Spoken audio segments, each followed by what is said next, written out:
안녕하세요. 맥스 아줌마입니다. 오늘도 역시 로프트를 사용해서 보시는 이런 커튼을 만들어 보겠습니다. 지금 그 두 개의 커튼이 있는데요. 커튼이 서로 곡선의 표현이 다르게 들어갔습니다. 왼쪽의 것은 가운데를 중심으로 곡선이 표현이 됐고요. 오른쪽의 것은 곡선이 오른쪽 끝을 중심으로 표현이 됐습니다. 지난번 7째 강의에서 만들어준 커튼의 경우에는 그냥 직선길의 모양이었기 때문에 라인을 그리고 익스트루드를 줘서 간단하게 표현을 했습니다. 그런데 오늘 만들어줄 이 커튼의 경우에는요, 이 잘록한 부분을 표현해야 되기 때문에 그냥 익스트루드를 줘서는 이 곡선을 표현할 수가 없습니다. 로프트를 사용해야만 이 커튼에 묶여진 곡선 부분을 표현해 줄 수가 있습니다. 오늘은 이 커튼을 만들어 볼 것이고요. 또한 조명의 옵션도 하나 배워볼 것인데요. 조명을 설치를 하고요. 오브젝트가 조명을 받기는 하지만 그림자는 생성되기를 원치 않는 경우가 있습니다. 이 부분에 대해서도 알아보겠습니다. 네, 일단 탑에서요.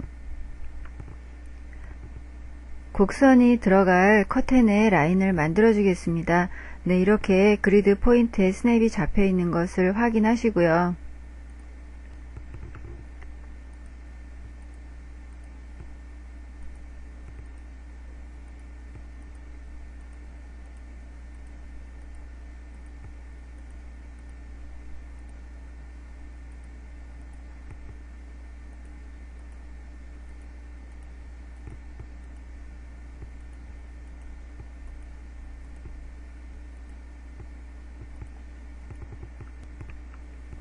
네, 일단 라인을 그려주셨으면은요, 네, 버텍스의 속성을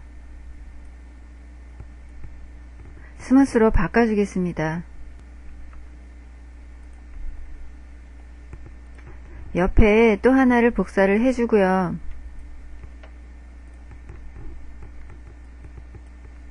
지금 복사해준 이 라인의 경우에는요, 제가 그 20번째 강의에서 시계를 만들면서 배운 대로 피봇을 사용자가 원하는 다른 곳으로 옮겨 보겠습니다. 하이라키 패널에서요, 피봇에 어펙트 피봇 온리를 눌러 주셔서 네, 이렇게 그 피봇을 활성화 시키시고요. 이 피봇을 오른쪽 끝으로 옮기겠습니다. 네, 다시 비활성화를 시켜주겠습니다. 네, 이렇게 그 두 개의 라인이 있는데요. 이 왼쪽의 라인은 피봇이 가운데 지점에 있고요. 네, 오른쪽의 라인은 피봇을 오른쪽 끝으로 옮겨 놓은 상태입니다. 이 점을 유념해서 보시고요. 이제는 패스를 그려주겠습니다.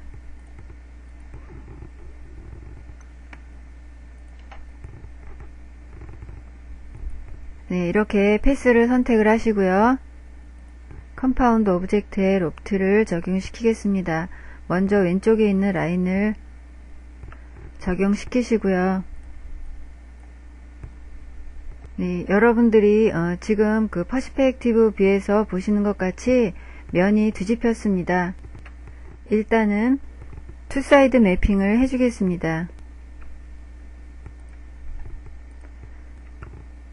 패스가 너무 길게 들어간 것 같아서 길이를 좀 줄여주겠습니다.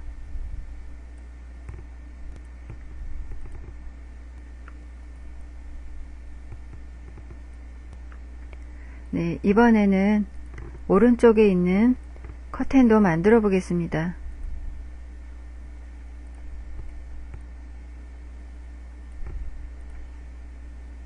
역시 같이 매핑을 해주시고요.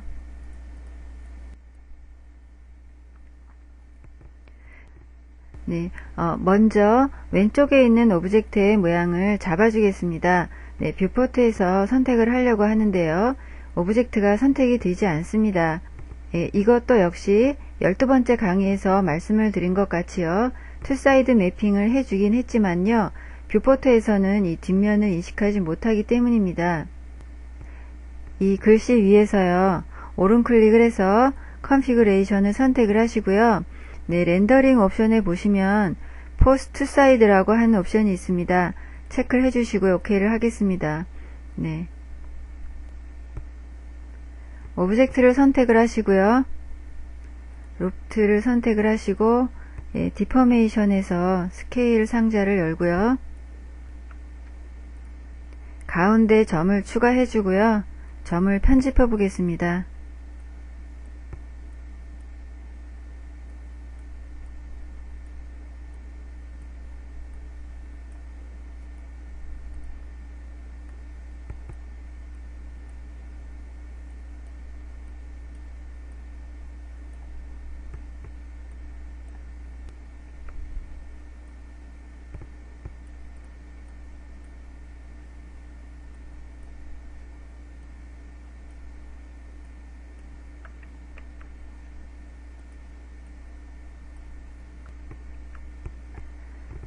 네, 이렇게 편집을 하시면서요. 커튼의 곡선이 부드럽지 않다고 생각을 하시면은요. 네, 스킨 파라미터스에서요. 이 패스의 스텝을 올려주시고요. 네, 이 쉐입의 스텝은 좀 내려주셔도 될 겁니다. 네, 다음에는 이 오른쪽에 있는 커튼을 선택을 하시고요. 역시 스케일 대화 상자를 열겠습니다. 네, 아까와 같이 편집을 해주겠습니다.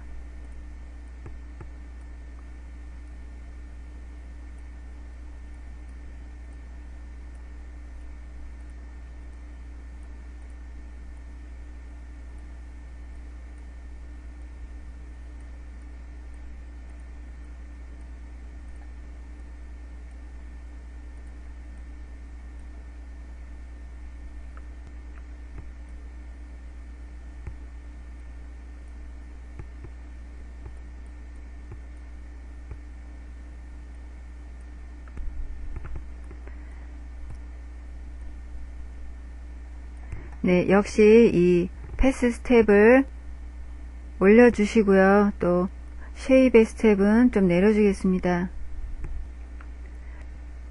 네, 이렇게 두 개의 커튼을 똑같은 모양으로 편집을 해줬는데요. 피벗의 위치에 따라서 결과물이 다르게 나왔습니다. 제가 미리도 말씀을 드렸듯이 오브젝트가 생성이 될 때 늘 이 피벗을 기준으로 해서 만들어지기 때문입니다. 네, 커튼은 만들었고요. 맵핑을 하겠습니다.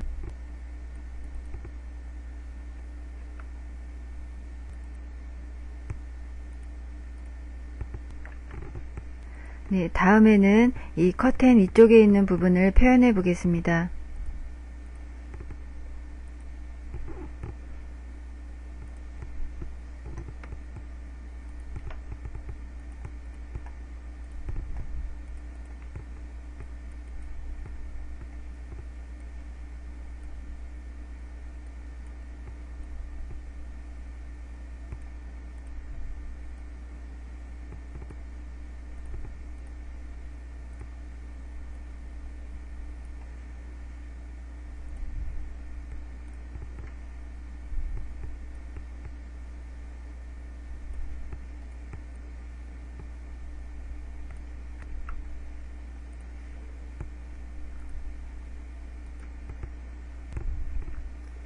네, 이 세 개의 커튼은 동일한 무늬를 적용시켜 주겠습니다.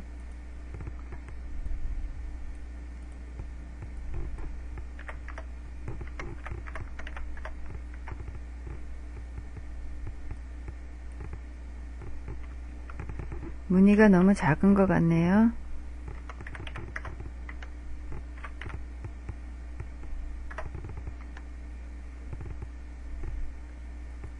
네, 카피 해주시고요. 네, 페이스트를 해주겠습니다. 역시 옆에 것도 역시요. 네, 커튼의 매핑은 끝났고요. 벽도 만들겠습니다. 이 벽의 경우에는 늘 하던 대로 만들 것이니까요. 따로 설명을 드리지는 않겠습니다.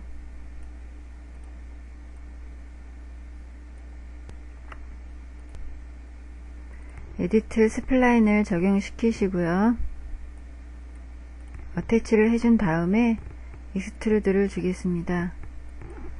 10 정도만 주겠습니다.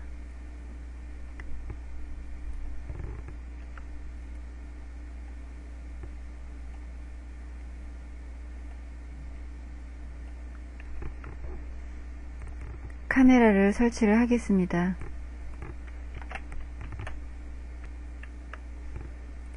이 벽도 매핑을 하겠습니다.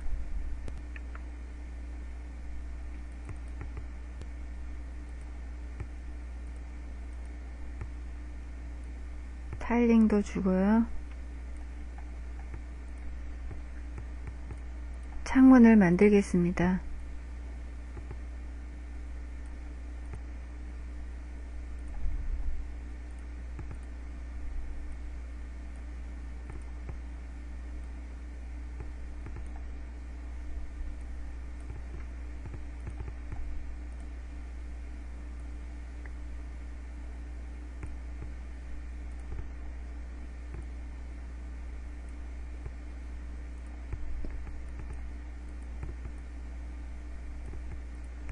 역시 창문하고 어태치를 해주시고요.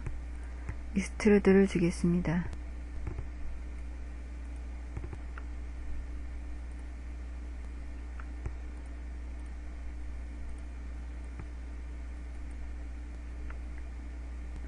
창문이 막혀버렸는데요. 이유를 잘 모르겠습니다. 지우고 다시 만들어 주겠습니다.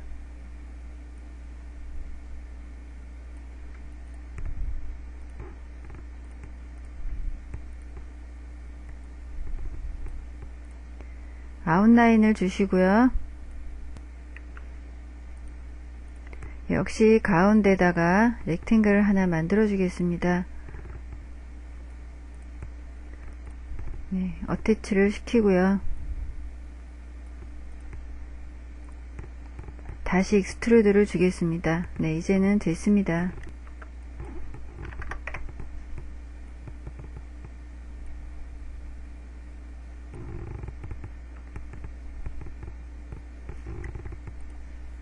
이 창문도 매핑을 하겠습니다.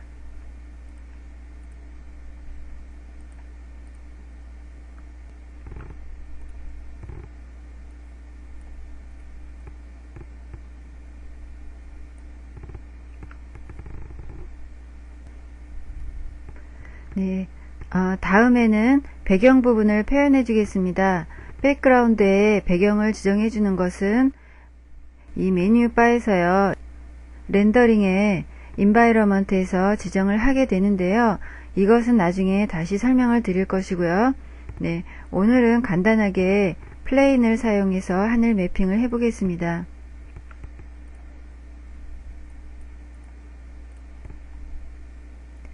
플레인을 하나 만드시고요.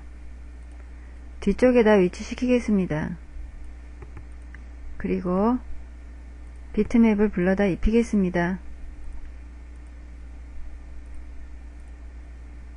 네, 다음에는 조명을 설치를 해 볼 건데요. 오늘은 조명을 하나만 설치를 하겠습니다.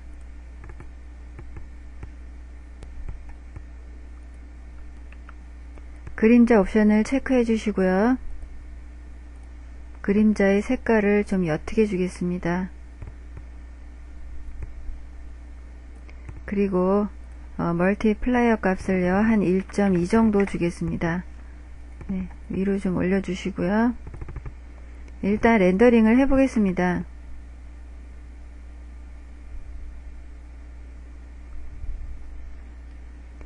네, 이 그림자를 보시면은요,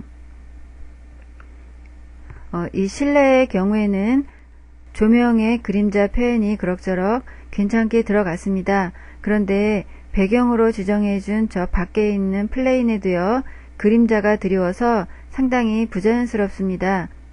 예, 비록 플레인에다가 배경을 지정을 하기는 했지만요. 바깥의 풍경을 표현하고 싶어서 매핑을 해준 것입니다. 그런데 바깥 풍경에 그림자가 드리워서 사실감이 떨어집니다. 네, 이 플레인의 경우에는요. 빛을 받기는 하지만 그림자는 생기지 말아야 됩니다. 이 옵션을 조정해 주겠습니다. 예, 플레인을 선택을 하시고요. 오른 클릭을 하셔서요. 이 프로퍼티스로 들어갑니다. 이 렌더링 컨트롤에서요, 밑에 보시면 리시브 섀도우라고 하는 옵션이 있습니다. 기본으로는 이렇게 그림자를 받겠다는 옵션인데요. 네, 이걸 꺼주고요. OK를 하겠습니다. 다시 렌더링을 해보겠습니다.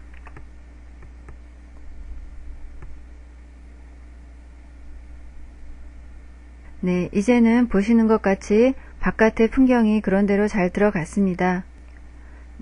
오늘은 여기까지 할 것이고요. 수고하셨습니다.